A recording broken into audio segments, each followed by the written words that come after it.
क्योंकि वो ज्ञान का अखूट भंडार है। क्यों अखूट भंडार है? क्योंकि वो जन्म मरण के चक्र में नहीं आता, गर्भ से जन्म नहीं लेता है। वो जैसे धर्म पिताएं प्रवेश करते हैं, जैसे क्राइस्ट ने जीसस में प्रवेश किया, ऐसे ही वो आता है तो आदम में प्रवेश करता है। वो है उसका मुकर्रर रथ, और साकार भी है, तो उसी को कहा जाता है शिव, माना निराकार, बाबा माना साकार। तो दोनों रूप उसमें स्थायी हो जाते हैं, तब कहा जाता है शिव बाबा। तो वो शिव बाबा ही सारी दुनिया की सदगति करता है, धर्म पिताओं की भी सदगति करता है, जो बड़े से बड़े इस दुनिया के गुरु माने जाते हैं।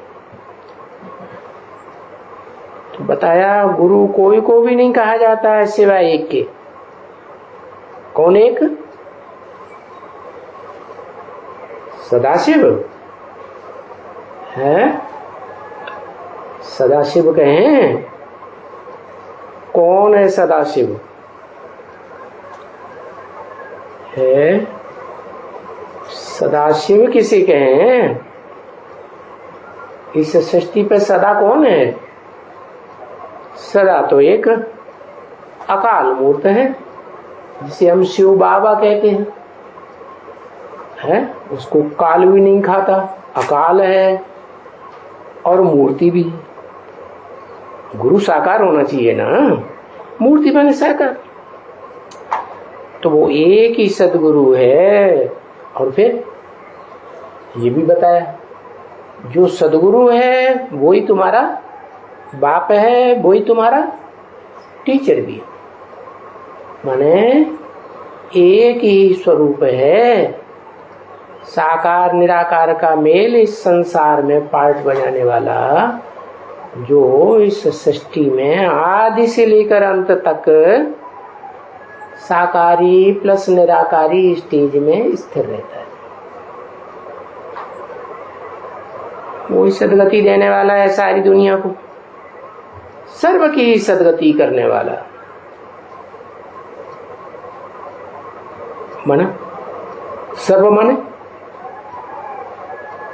सबकी सदगति, माने किनकी सदगति है?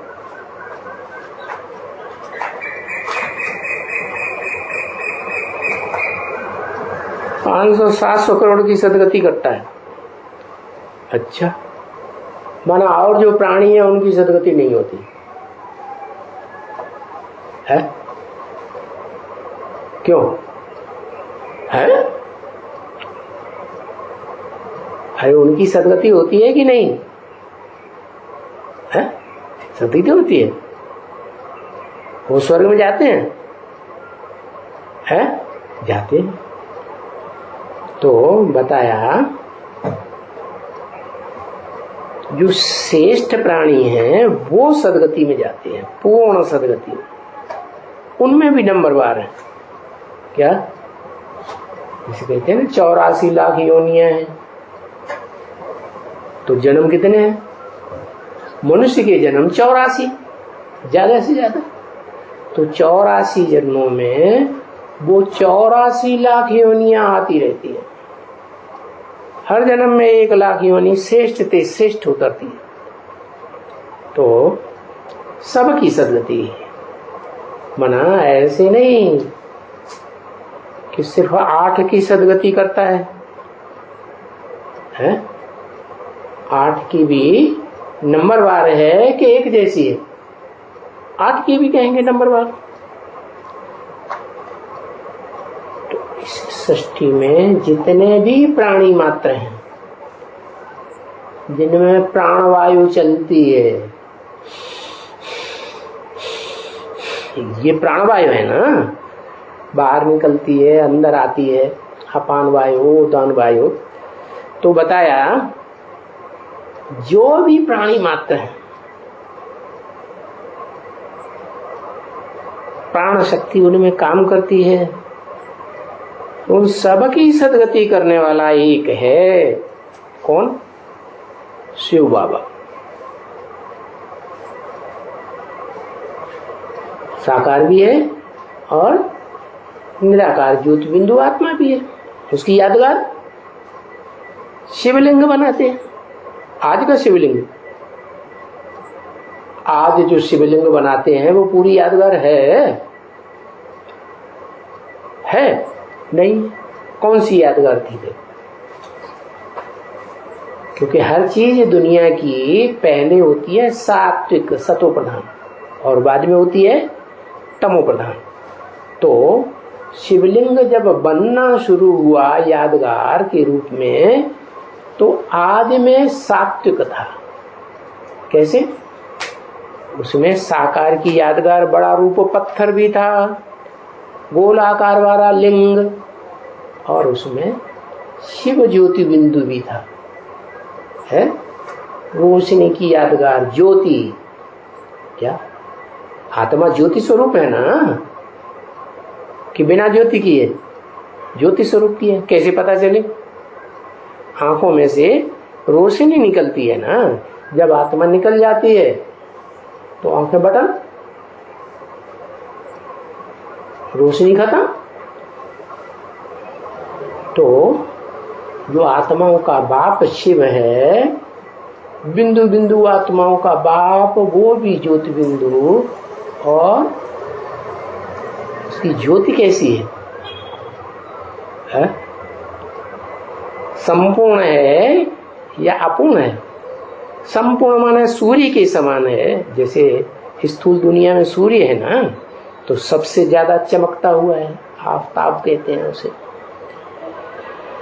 तो ज्ञान सूर्य, उसकी रोशनी अखूट है, और वो अखूट तो है, लेकिन जो इस दुनिया का स्थूल सूर्य है वो तो लगातार रहता है इस सृष्टि पर। कभी ऐसा होता है कि सूर्य चांद रहे न रहे? ऐसे तो नहीं होता। लेकिन फिर अंतर क्या है? ये जो ज्ञान सूर्य है वो भी 3 लोकों में से कोई न कोई लोक में तो सदा रहता है। क्या? कौन से लोक में? जिसे कहते हैं परमधाम, है? क्या कहते हैं दूसरा नाम? ब्रह्मलोक है। तो परमधाम जो सूरज चांद सितारे हैं, इस दुनिया की जड़ उनकी रोशनी से परे है, वहां उनकी रोशनी नहीं पहुंच सकती।